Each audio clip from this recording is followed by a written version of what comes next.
Salve nação cruzeirense, começando o nosso jornal desse sábado para trazer as notícias do Cruzeiro para você que acompanha diariamente a gente aqui no YouTube. E se você é novo, é o primeiro vídeo que você está vendo da gente aqui, ó, dá uma moral pra gente, clica aqui embaixo, ó, se inscreva no canal, deixa o gostei no vídeo e participa aí nos comentários com a gente, interagindo, comentando as notícias que a gente vai trazer aqui hoje, porque esse jornal é diário, acontece todos os dias, a gente sempre tentando produzir um conteúdo aí legal para vocês, para manter vocês informados aí de tudo que acontece no dia a dia do Cruzeiro.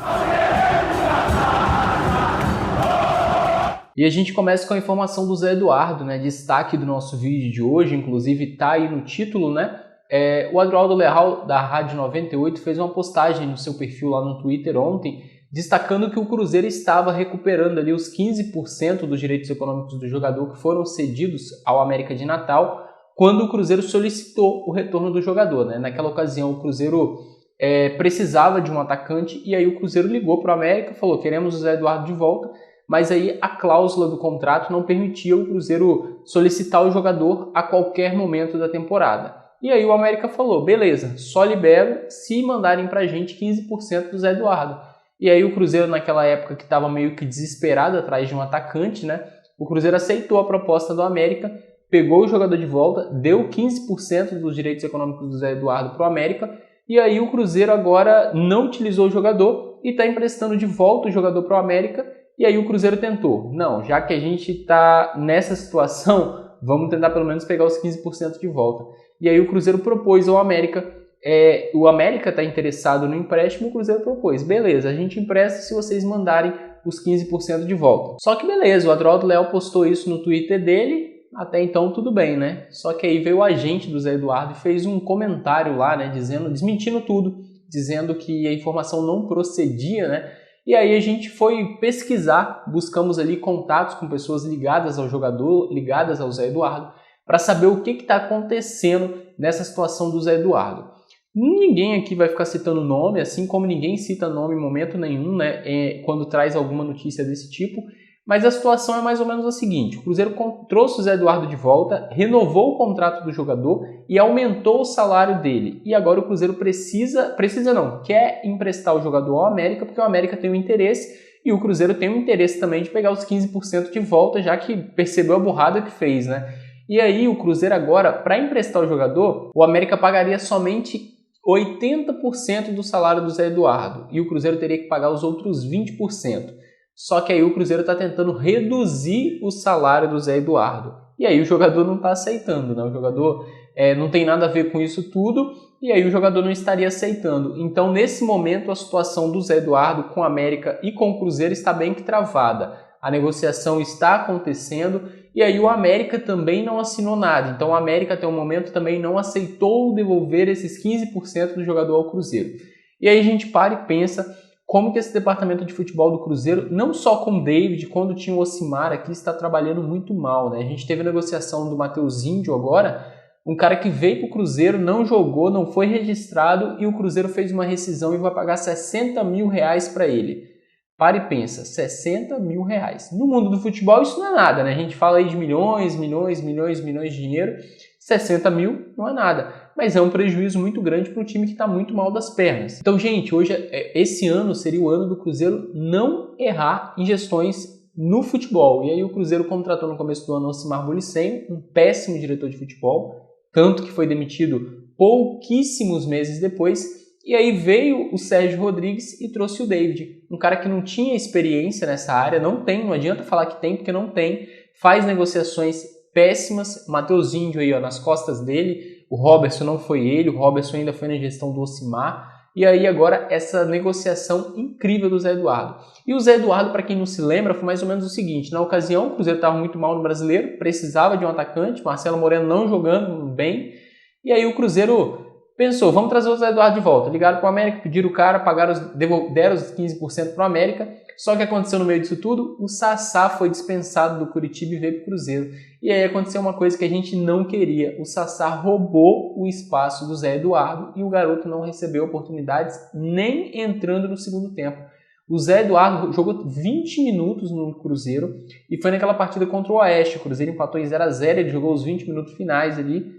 Então, o Cruzeiro fazendo negociações muito atrapalhadas, né? E isso prejudicando muito o planejamento do time para a sequência da temporada. A gente tentou até gravar uma entrevista aqui para o nosso canal, chamamos também para a live, mas obviamente as pessoas ligadas ao jogador, ligadas ao clube, nesse momento não querem falar, porque elas querem resolver essa situação, porque está uma situação muito confusa. Então, nesse momento, a situação está travada. Obviamente que a qualquer minuto aí pode sair uma notícia nova. A gente segue acompanhando e trazendo as informações para vocês aí. Mas a gente deixa essa reflexão, né, de qual o sentido dessa negociação do Cruzeiro com o Zé Eduardo.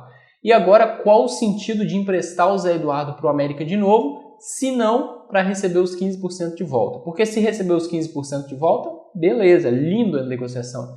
Só que se não receber os 15%, qual o sentido de emprestar o Zé Eduardo para o América? Empresta para um outro clube de uma divisão maior, onde ele vai ter uma visibilidade maior, onde realmente vai servir de vitrine. Então são coisas que estão acontecendo que a gente não entende muito bem, né? Mas se pegar os 15% de volta, ainda tá beleza, né? A gente entende qual foi o nexo dessa segunda negociação, porque a primeira foi sem sentido nenhum e mais um trabalho péssimo do David, que vem conseguindo contrariar mais de 90% da torcida do Cruzeiro nessa gestão do futebol. E aí vamos mudar um pouquinho o disco aqui no Jornal de hoje, falar um pouquinho do Rafael Sobis, que chegou hoje a Belo Horizonte, depois de uma ação de marketing do Cruzeiro com a Buser aí, né, uma empresa de ônibus, a Buser Brasil. O Rafael Sobis chegou na Toca da Raposa, já se apresentou lá, vestiu o manto cruzeirense, conheceu os seus novos companheiros, né? Porque desde quando ele saiu aqui do Cruzeiro está muito diferente, muita gente nova. Ele conversou também com o Filipão e então o Rafael Sobis já está em Belo Horizonte e aí também já deve começar em breve as atividades ali na Toca da Raposa. Outra novidade que a gente teve foi o Marco Antônio, né? O Marco Antônio ontem retomou as atividades com bola, ele estava fazendo um processo de fortalecimento muscular. Então o Marco Antônio está de volta ao Cruzeiro e aí agora depende só do Filipão para saber se ele vai ter oportunidades ou não. E aí ontem a gente teve também, depois do nosso jornal, a situação do time feminino do Cruzeiro, né, com 9 atletas aí que testaram positivo para Covid e o Cruzeiro já tinha 3 atletas que estavam entregues ao departamento médico do Cruzeiro, né? Então aí a gente tinha mais de um time inteiro entregue ao departamento médico e também com Covid. Somados ali dava mais de um time inteiro. E aí o Cruzeiro ficou apenas com 11 jogadores exatos à disposição. E dentre elas, 2 eram goleiras, né? Então alguma teria que jogar na linha se o jogo não fosse adiado. O Cruzeiro tentou com a Federação Mineira, esse jogo válido pelo Campeonato Mineiro contra o Ipatinga. E aí a federação falou, não, vamos conversar com o Ipatinga. Entraram em contato com o Ipatinga e o Ipatinga não aceitou adiar a partida. O Ipatinga, no primeiro momento, não aceitou. E aí, quando foi contactado ali pela imprensa, né, pelos portais aí de notícias, eles disseram que eles também tiveram 5 jogadoras com Covid e por conta disso, não é que eles recusaram pelo que eles falaram, eles só falaram com a Federação Mineira para seguir o protocolo. E o protocolo da competição é ter o jogo. Então teve o jogo aí hoje às 15 horas entre Cruzeiro e Ipatinga, né, pelo Campeonato Mineiro feminino, e aí o Cruzeiro empatou ainda com o Ipatinga em 1-1. Então mesmo com o Cruzeiro não podendo fazer substituições, né, tendo ali exatamente 11 jogadoras, dentre elas uma goleira jogando na linha, foi algo muito estranho. O Cruzeiro ainda conseguiu o empate, então parabenizar as meninas aí com um trabalho fantástico aí no futebol feminino, no time feminino do Cruzeiro. E hoje, infelizmente, devido à pandemia, a gente teve esse problema aí que foi uma vergonha, né? Já aconteceu até no futebol masculino também recentemente. Então, seguimos acompanhando aí. Hoje a gente teve também a situação do Pedro Bicalho, que rescindiu seu contrato com o Cruzeiro, a gente já trouxe essa informação. E hoje ele se acertou aí com o Palmeiras. A informação do acerto dele com o Palmeiras é do portal Deus Me Dibre, né? Ele vai assinar um contrato de 2 anos com possibilidade de renovação para mais 3. E aí o Pedro Bicalho, o volante, que era capitão da equipe do Cruzeiro, deixa a equipe do Cruzeiro rumo a São Paulo para seguir a sua vida aí. Se eu não estou enganado, ele estava no Cruzeiro desde os 13 anos de idade, né? Então, uma perda muito grande para o Cruzeiro. Problemas de indisciplina, sempre é algo muito confuso para se resolver. Não sei se foi a melhor forma, né, de se resolver dispensando os jogadores, mas aí a gente segue acompanhando, águas passadas, o jogador já se foi, vamos torcer pelo sucesso dele também, pela recuperação dele aí no futebol, né, porque é um momento difícil também para o jogador. Então o Pedro Bicalho rumo ao Palmeiras e não é mais jogador do Cruzeiro. E esse aqui foi o nosso jornal de hoje, trazendo as notícias do Cruzeiro. Esperamos que você tenha gostado. Se inscreva aqui, deixe o gostei no vídeo, participe nos comentários também, dizendo a sua opinião sobre a saída do Pedro Bicalho, sobre a chegada do Rafael Sobis e também sobre essa situação confusa do Zé Eduardo, que vem deixando a gente ali de cabelos em pé, né, tentando entender o que está acontecendo. Então se inscreva, deixe o gostei e até a próxima.